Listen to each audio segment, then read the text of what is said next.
This episode is brought to you by Indeed.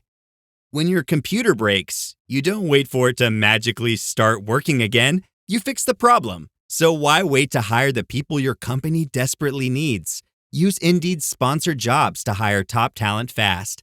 And even better, you only pay for results. There's no need to wait. Speed up your hiring with a $75 sponsored job credit at Indeed.com/podcast. Terms and conditions apply. This episode is sponsored by Friskies, who would like to tell your cats hi. Now, if that didn't get your cat's attention, there is one thing that always does the trick.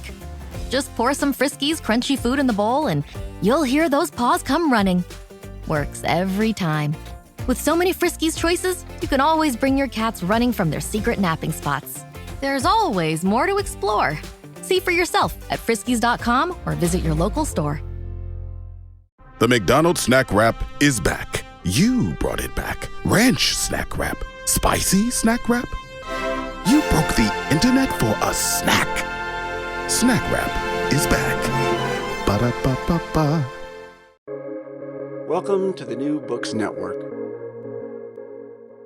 Hello and welcome to the New Books Network. I'm Caroline Levine, David and Kathleen Ryan Professor of the Humanities at Cornell University. It's my great pleasure to talk today with Chris Holmes, whose new book, Kazuo Ishiguro Against World Literature, came out from Bloomsbury in October 2024. And I had the great pleasure of reading it. It's beautifully written and it's so interesting and original.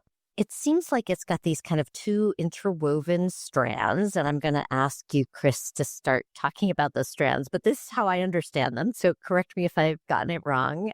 On the one hand, you've got a really persuasive account that Ishiguro in his novels keeps giving us characters that kind of glimpse or sense systems that are just beyond their perception, but they don't really understand them.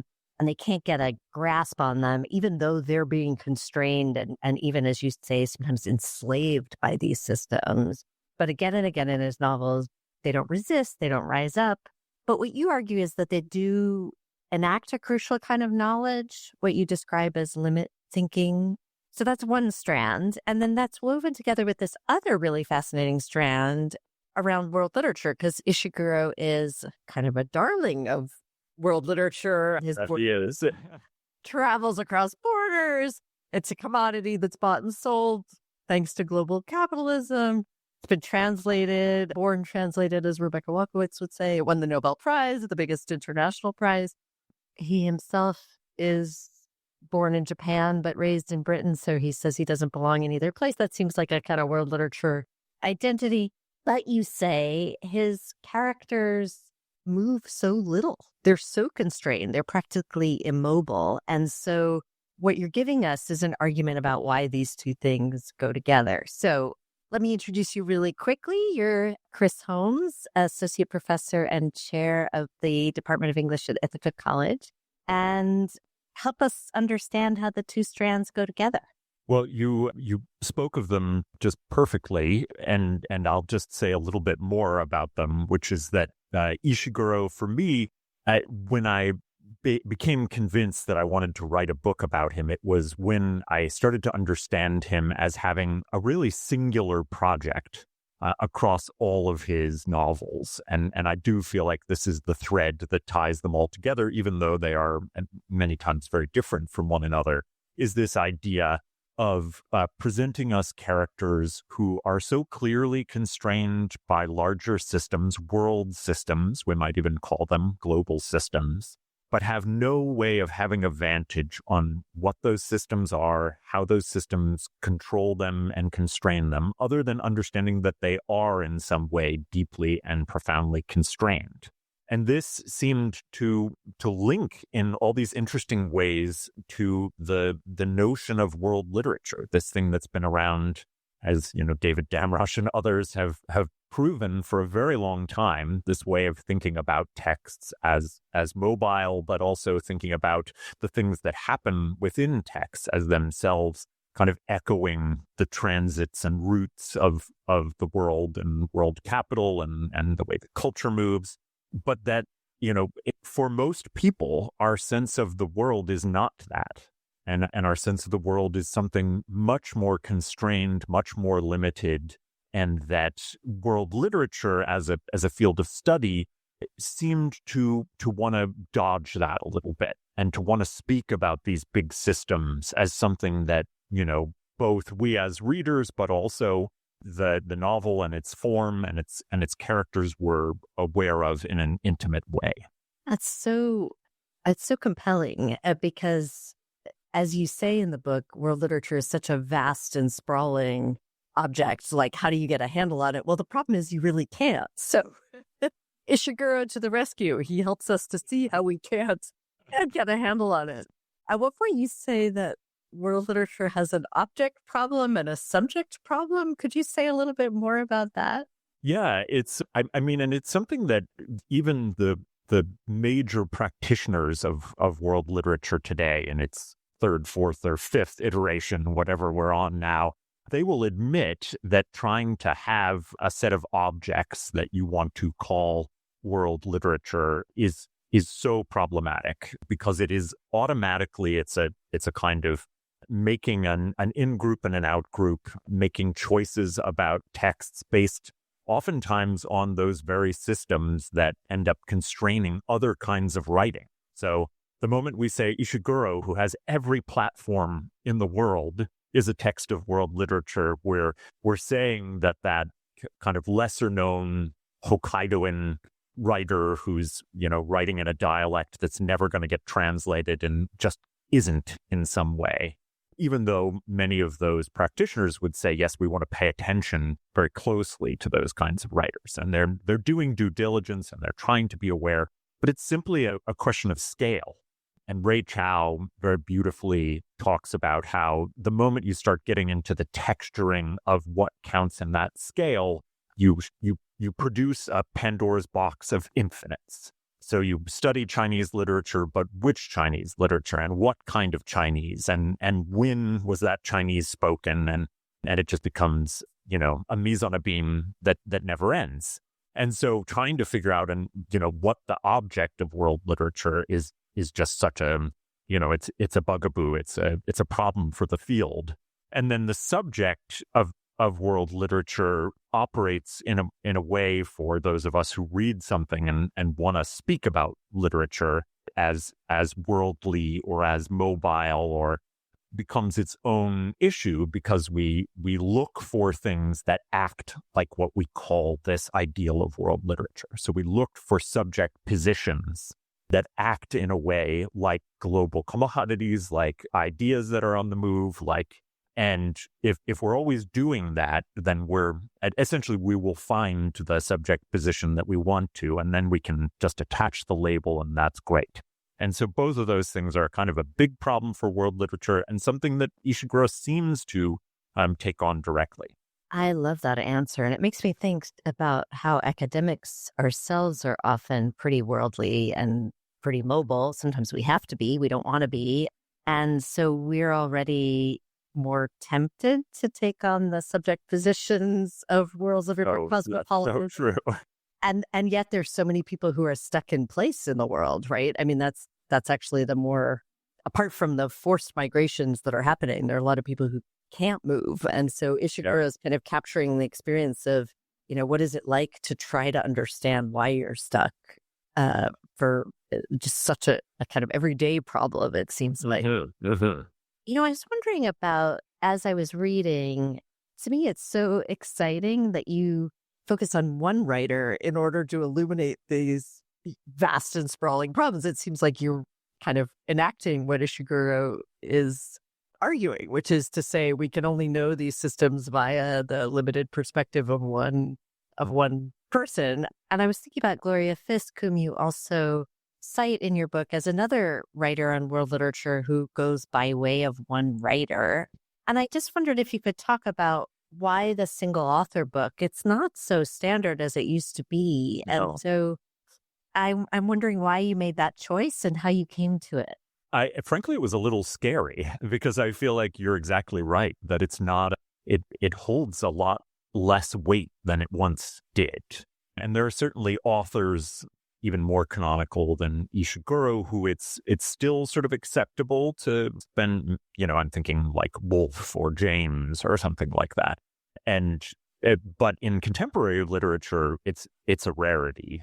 And so I had that in mind and I was anxious about it. But I also felt like that this was a writer who was doing things within his canon of work that, while certainly helped me to reflect on contemporary literature more broadly, that I didn't see this same kind of really kind of singular vision project that was so directed at what I was interested in about world literature. And I felt like I could have a project, and certainly my dissertation was a project that had a lot of other authors in there, but they almost felt like distractions for me from what he was doing. And so I really loved kind of vesting all my time and interest in this writer who I just happened to, I love most of the things he writes. So rereading them was just a pleasure. So there's the practicality of that. You want to spend time with the people who bring you pleasure, but also just he's writing the same novel again and again. And in some way, somehow he's pulling it off. He's making it, each one, formally and narratively interesting and unique in its own way, but really the same book again and again. Characters who are deeply, deeply limited and constrained, and yet still seek ways of thinking about their experiences, which may produce new kinds of thinking about this thing we call the world. That's such a compelling account. I feel like I should like the book less, in the sense that I'd like Ishiguro less because he's doing one thing over and over again. But one of the things you point out is that he moves across genres so in every genre, he moves across science fiction and fantasy and realism. And in all of these genres, he does the same project. So how does that work? Yeah, I came up with this idea of how he engages with genre, which I do not think is the case for him alone by any means, but it certainly works in thinking about what his relationship is to genre. And that's this idea of a game of Jenga in which you have a set of blocks, whether we want to think of those as tropes or recognizable structures or functions of genres. And what he wants to do is, as much as he's interested in genre at all, which I think is minorly, actually, he wants to remove as many of those recognizable pieces as he can, and still in some ways signify to the reader that there's a certain kind of experience that they're going to have from this. And then to sort of test that and to see how that operates when he decides to, do very different things with those genres. And it makes a lot of people mad because they expect in a sci-fi novel about clones that there'll be something to say about cloning, which there is nary a thing, other than at some point, this society figured out how to clone people. And that's sort of all that's said about it. And, Michiko Kakutani really took Ishiguro to task for The Buried Giant, one of her most blazing and intemperate reviews, for tagging these things that were very clearly genre related and then just letting them go and not doing anything with them. But I think that's his project with genre, is I'm going to strip it down to its bare skeleton. And then in that way, I can build other kinds of thinking on top of that skeleton and perhaps surprise the reader, perhaps engage the reader differently. So what do you think, if you took two of the novels, let's say, the two that I know best are Remains of the Day and Never Let Me Go. I've taught both of them many times. And so I think of them together in lots of ways. And I'm just curious, what does he do? It totally makes sense to me that he's stripping away the genre, but why does he need to move between, what is he doing? I even love your point that he doesn't even care that much about genre. That seems really fascinating to me. But why do it then? What's the point of shifting genres?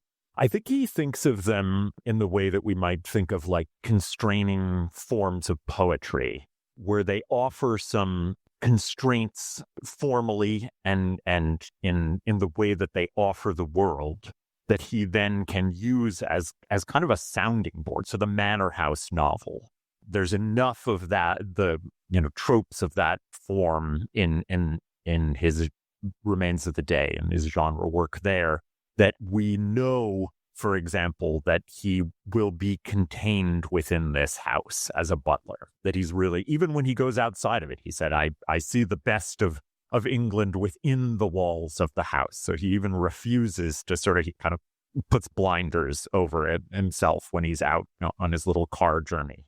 But those are important as signaling a different mode of thinking, because I think that's what he thinks genre is. It's a mode of thinking about both characters, but also how this novel engages with the world. So we think about all the things that come along with the Manor House novel: class, upstairs, downstairs, relationships to global wealth and capital. And so he wants those things to be engaged as a mode of thinking, but stripped down so that they are prepared in a way to have a kind of new an entering of new types of thinking into that. So it's constrained, but at the same time allows for a development of new forms of thinking. That's fabulous. The way you frame it right that way makes it sound kind of preeminently like a philosophical project, and yet you're very interested in the literary and in the and I thought actually, while I was reading it, a bit about disciplinary differences, because in some ways, if you stick with the literariness of Ishiguro, you get his character's limitations and you get the problem of limits. But if you move to a different discipline like sociology or like economics or like, I'm just tossing some out there, you would get more worldly systems, right? You would get more of the understanding of those systems. And so would you argue that the literary knowledge is a special kind of knowledge? Is it something we need alongside those other kinds of systems, or does it give us a special insight that we need? What does every USAA member have in common? Family. We're one big family who supports the military community and their eligible families. And if you, your parent, or spouse served, you could join our family and save big on auto insurance. Visit USAA.com/join today to check your eligibility. Membership eligibility and product restrictions apply and are subject to change. USAA means United Services Automobile Association and its affiliates, San Antonio, Texas. This episode is brought to you by Nespresso Virtuo Coffee Machines.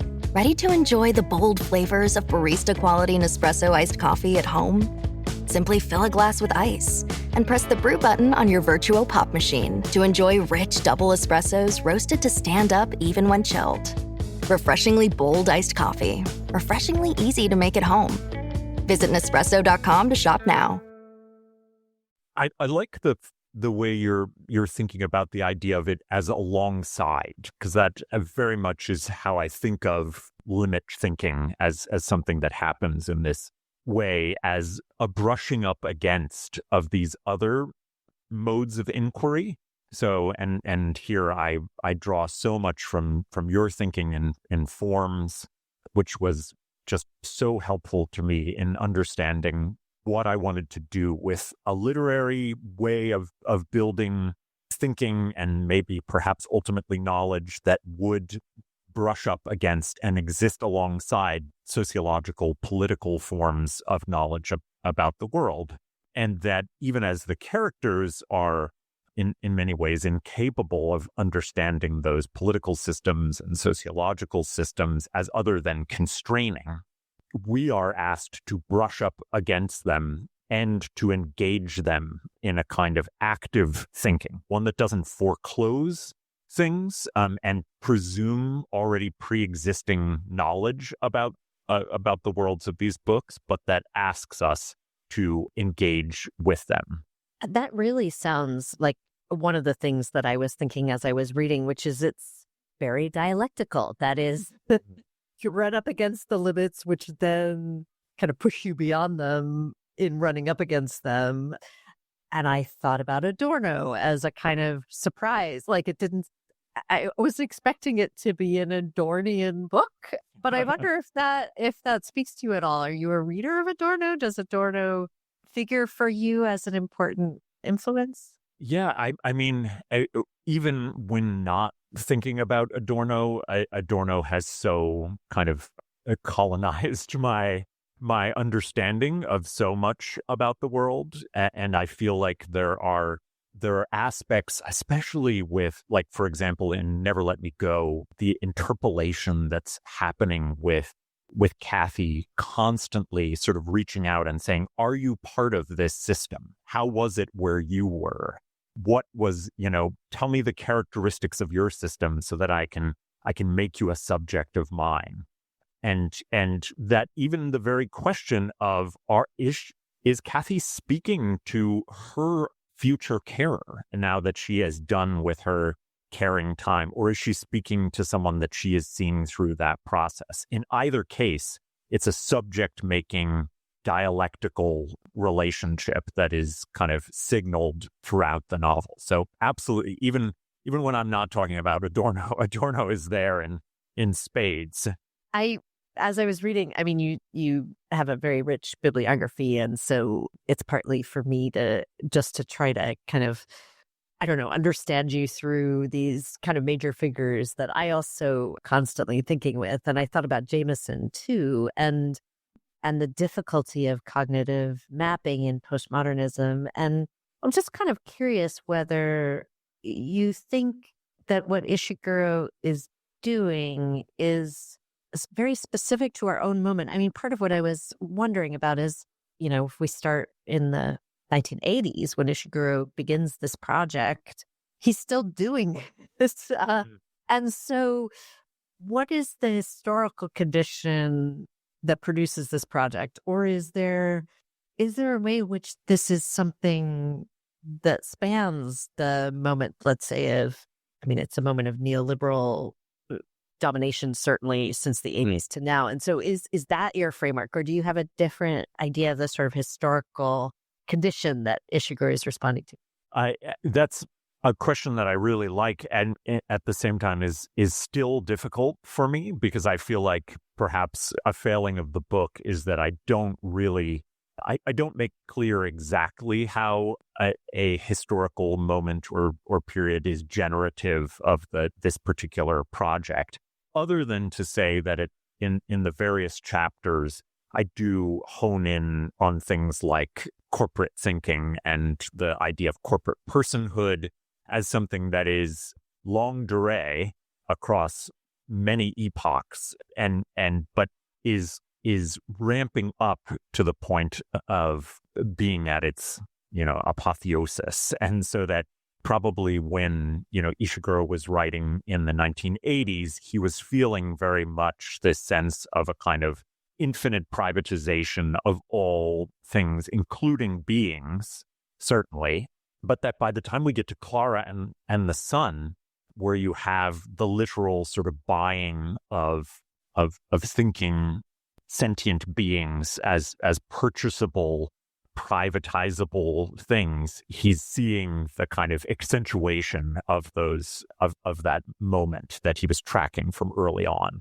I mean, that sounds very coherent. That does sound like the world since Thatcher and Reagan. Like, this is what he's grappling with, and it's only getting more intense. It's not deeply changing. Yeah, definitely. I mean, I think there are very, very good Thatcherite readings of Ishiguro that trace those kind of like really dark Thatcher years into the present. And I can't take credit for any of those other than to say that I really admire those readings by Bruce Robbins and others. And could you remind us, because I really loved reading the idea of the corporate person in your book, and could you just remind us of that argument? Yeah, so the corporate person as a legal entity, it is pretty old and kind of weirdly sort of makes it a journey from the United Kingdom, where it was a treatment of corporations as having a certain kind of indemnity and prevention of those corporations from being gobbled up for trammeling on certain legal conditions that we would think of as natural person laws.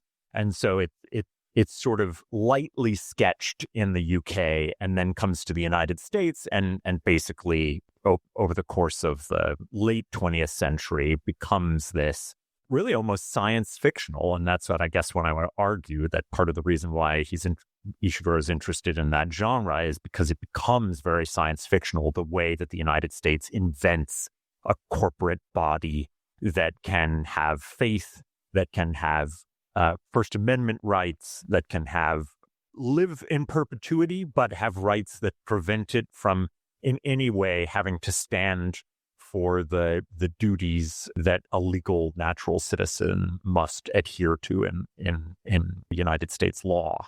And so this really sort of Goliath behemoth thing takes bodily shape. And what I argue is it really is thought to have a mind in the legal conception, and therefore we must interrogate how a corporate being thinks. And then I wanted to think that alongside of the kinds of ideation that happen in Ishiguro's works.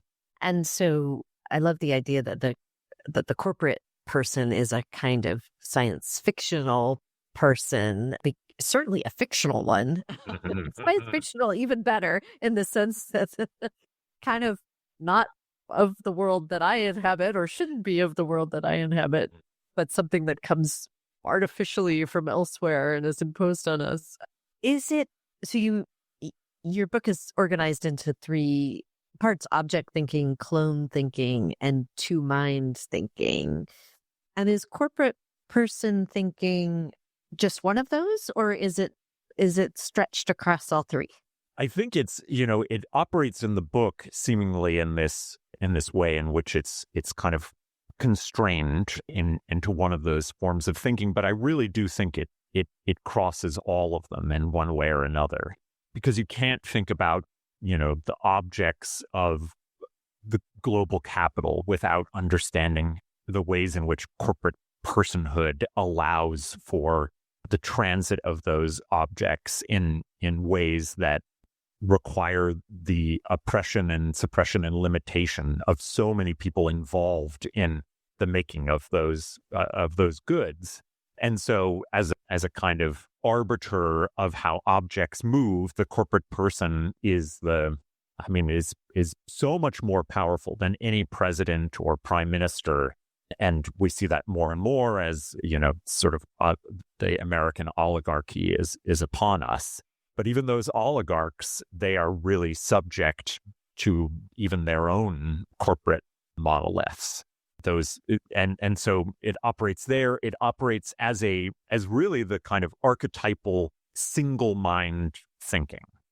And so that there's just no room in the corporate person ideation for other forms of thought.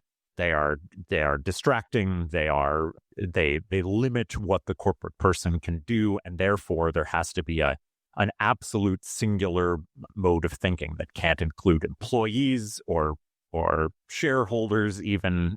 And so I do think that a different book could have really used that as the leitmotif for the entire thing. That's super helpful to me, because I was thinking, wow, I should remember which mode of thinking it goes with in your book. But in fact, it is sort of almost like foundational, or one could read it as thematically woven through all the, or circumstantially woven through all the chapters. The one thing I wanted to say is that for me, the figure of the clone, which is obviously the subject of Never Let Me Go, is kind of traceable throughout almost all of his books, if not all of his books. And that figure of the clone, I really position as the antithesis to the corporate person. And because I keep coming back to the clone again and again and again, it's that corporate person keeps kind of rearing its ugly head. And tell us a little bit about clone thinking, object thinking, and two-mind thinking, because these are really productive categories in your book. Yeah, so the the one moment that for me is really just incredibly helpful in thinking about object thinking is when Stevens in Remains of the Day is asked by the head housekeeper at the manor house to look at these Chinaman statues. That's the name that they're given, which is a kind of shout out to the Orientalism and interest in collecting Asian artifacts as a signifier of a global wealth status in that time. But to look and see that they are out of position and to tell him that they are in the wrong spot, and this is because of his father's aging. But what I took away from that was that there was very cleverly, Ishiguro seemed to also be saying, look, I've shown you an object that might very well stand in for me, an Asian subject of a certain kind of globality. And it's in the wrong place. What are we going to do about it? And what can we say about the fact that it's in the wrong place? And so I take this way in which Ishiguro comes back to certain kinds of objects and says, they're placed wrong. And what does that do about your thinking of them? If I'm not the Asian subject that you want me to be, what am I? And what if there's not a good answer to what I am? What are you left with? So object thinking takes that idea and certainly takes on what unfortunately was a predominant way of thinking about Ishiguro for at least the beginning half of his career, which is that he was through and through a Japanese writer who was in some way putting on a facade of Britishness, but that if we tore off that facade, we could come to an essential Asianness within him. And so object thinking kind of takes that up and takes on we still see from time to time in the way that people want to reference samurais and monogatari, a way of reading landscape paintings and all these different ways of treating him as essentially Japanese. So object thinking kind of takes that on and takes being in the wrong spot to heart. And would you say that in some ways all of the characters are objects in that sense, in the sense that they are placed by a system in a place that's uncomfortable for them or that where they don't really belong? 100%. And, to go back to Never Let Me Go, which endlessly I find myself doing, but the clones are placed in this school where, Hailsham, we recognize as readers of the English boarding school novel, we're like, okay, we know what these kids are, and then it's revealed that they're this other thing. They're a misplaced thing. And so they spend the whole time realizing that they are misplaced in it, but at the same time needing the context of that place, its limits, to understand themselves at all. And thus, Kathy's constant refrain of, but remember Hailsham, think about what it was like at Hailsham, even though they know they're the Chinaman statue in the wrong spot. Oh, that's so beautiful. Yeah, and I keep thinking about Kathy looking at the horizon where there's this kind of fence, right? And it's the limit. It's the literalization of the limit. 100%. Yeah. Beyond. Oh, wow. So then what is clone thinking? If the clones are also objects, what is clone thinking? Clone thinking, and here I'll draw from another scene because I find it really evocative. There's a moment in Never Let Me Go where the students are constantly awaiting these shipments of things that they can buy with credits that they get for turning in their art. And they get things that are thrown away, that are trash and refuse and unwanted by the rest of this society, but that they see as incredibly valuable. And one of them is a Walkman. And there's only one. And they have, one or two tapes that they can put it in. And there's a scene where they're sitting around a number of clones in a circle, and they're passing around the Walkman, and they each get a certain amount of time to listen to it, and then they have to move it along. None of them gets to listen to the whole song.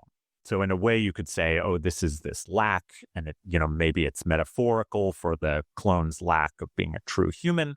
But in fact, what Ishiguro has the narration tell us is that it says, but that in the end, it was a lot like having listened to the whole thing yourself.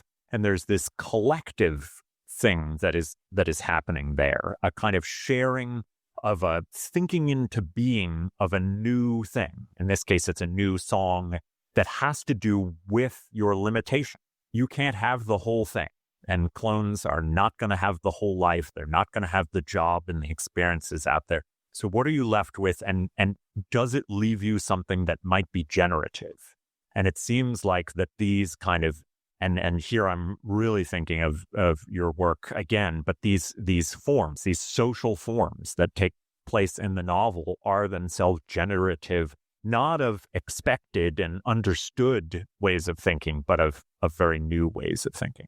Your description of that scene and Hailsham in that novel in particular is making me think about how few scenes of collectivity there are at all in Ishiguro. Like so often you have isolation. And so that's a super interesting point because even, when you have a few characters together, they're often separated from each other in an Ishiguro novel. But at Hailsham, they're connected to each other and you have an actual love story. I guess there are all kinds of questions about that, what I just said, but but in so many of the others, it's frustrated and distant, as you point out.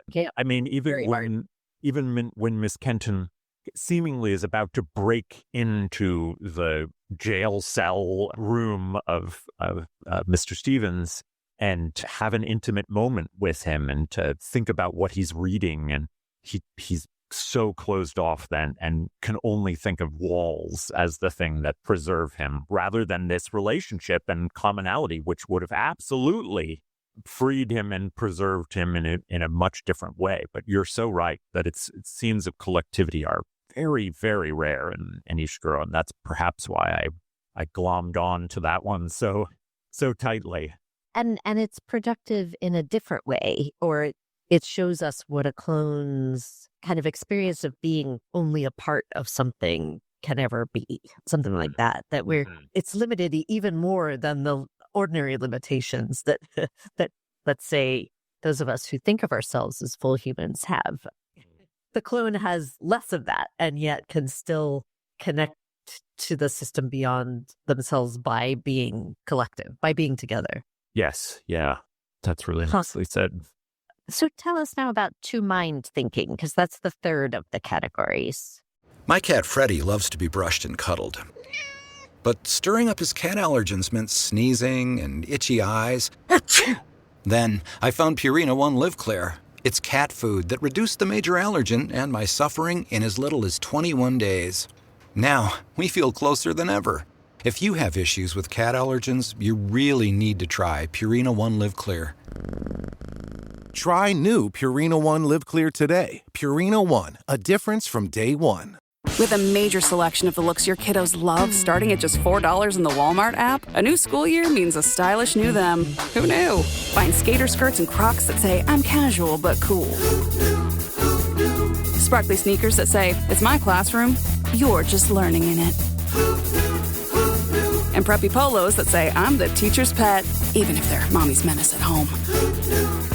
Find their favorite styles starting at just $4 in the app. The Walmart you thought you knew is now new. Yeah, and this is one where I feel like I was trying to edge up as I was, completing some thoughts through the book to something like a kind of a crescendo of the idea of limit thinking.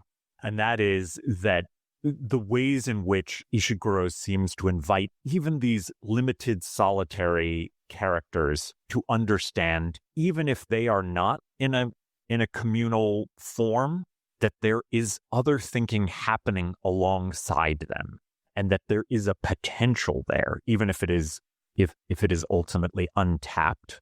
And so the book that perhaps I, along with Clara there, that I spend the most time with is The Artist of the Floating World. And we have Matsuji Ono, who is this formerly a painter of propaganda works for the Japanese Imperial Project, and who has survived that period and lives in a house that literally has a sort of bomb hole in it, as if we need any remembering, that what exactly, his role in all of this was. But he is someone who spends the entire narrative trying to rationalize his art and a way of being in such a singular fashion that it reminds us of corporate thinking, because it would seem that nothing else can sort of break into this. And he makes these very interesting references to the way in which the Imperial Project really tried to herd people into this singular way of thinking that wouldn't dally, wouldn't spend time in retrospect or thinking things through, but rather just have a point, an achievable point that you would drive yourself and others to without taking any time or pausing to think through things. And yet, in this wonderful irony, the whole book is just him thinking through everything and mulling it over. And lots of retrospect, right? So much, yeah. And while nostalgia is very blinding for him, Ishiguro so cleverly has all these other characters, again, sort of brush up against him, where he will understand, even if only for a moment, that there is this other way of thinking. And that other way of thinking, for some of the characters, leads them to take their own lives. They so understand their guilt and complicity that they must act on that kind of other way of thinking. And even though Ono really wants to shield and protect himself, there's a hole in his house and his way of thinking that things Ishiguro allows them to slip in. And this is what I call two-mind thinking, because it is the entry of another coexisting, if not commingled form of thinking that the reader gets to experience in parallel, and therefore take it as two different minds, both perhaps limited, but generative as we think of them as existing at the same time. Yeah, gorgeous. And that's one of the things the novel can do, I guess. Taking entirely persuaded by you that that's a kind of really important function. Because I was thinking as you were talking about, this is very much a Victorianist question, but about the dramatic monologue, which kind of gets deep inside a character's mind who doesn't, in the case of, say, Robert Browning's My Last Duchess, can only hear the sound of his own voice, even though we readers can see that voice is speaking too loudly and covering over all of these other things that are going on. And so, I was thinking, is that part of the Ishiguro project? But then your point, I think, is really makes me just think that this is one of the things the novel does well, which is to give us parallel consciousnesses, and even within first person narration, to give us the recognition of parallel consciousnesses is pretty remarkable. And kind of, we could see Ishiguro as a kind of pinnacle of what the novel could do in that sense. Oh, I think you're so right there. And there's this interesting moment where Ono keeps thinking about how his studio, where he had artists working to produce the propaganda, especially against the Chinese in the Pan-Asian part of that imperial project. But he would say to his students, and people would say to him, stop dithering. And for me, dithering is this wonderful break of the monologue, because it's when you're dithering, there is this pointless stopping of something to do something else. And as soon as you stop to do something else, you perhaps recognize that there are other people with their own modes of thinking that are different than yours. And even in a kind of monologue, that dithering allows things to come in. Such a gorgeous reading of the novels. I'm really so excited. And now I want to go reread your book, which I enjoyed so much the first time. I'm going to get even more out of it the second time. I have a couple of other questions, and one of them I feel like is going to put you on the spot, and you are free not to answer it. Because I think Put me on the spot. It's a little bit cruel, but I want to know what your favorite Ishiguro novel is. Oh, yeah. I mean, I like, picking a favorite child. But I will. I mean, I've kind of already outed myself that it's never let me go. And when Kelly me, Rich, and I did a special issue of Modern Fiction Studies on Ishiguro after the Nobel. What we kept running into was that every submission wanted to talk about Never Let Me Go, and that we had to really direct people to think about other novels and bring them into conversation, whether this is a failure of the other novels or just the preeminence of Never Let Me Go in his canon is not totally clear to me. Certainly there are some of his novels that I feel like are less successful, but Remains of the Day and Never Let Me Go are the two that feel like the touchstones in this project. And because, like you, I teach those two so often, they feel very close to my heart. Do you have a favorite, especially of those two, since you teach them so much? I have to admit, Never Let Me Go is my favorite. I mean, I do think it's because I love the others. And actually reading Clara and the Sun, I felt all of my love of Ishiguro. That's, I think, the most recent one that I've read.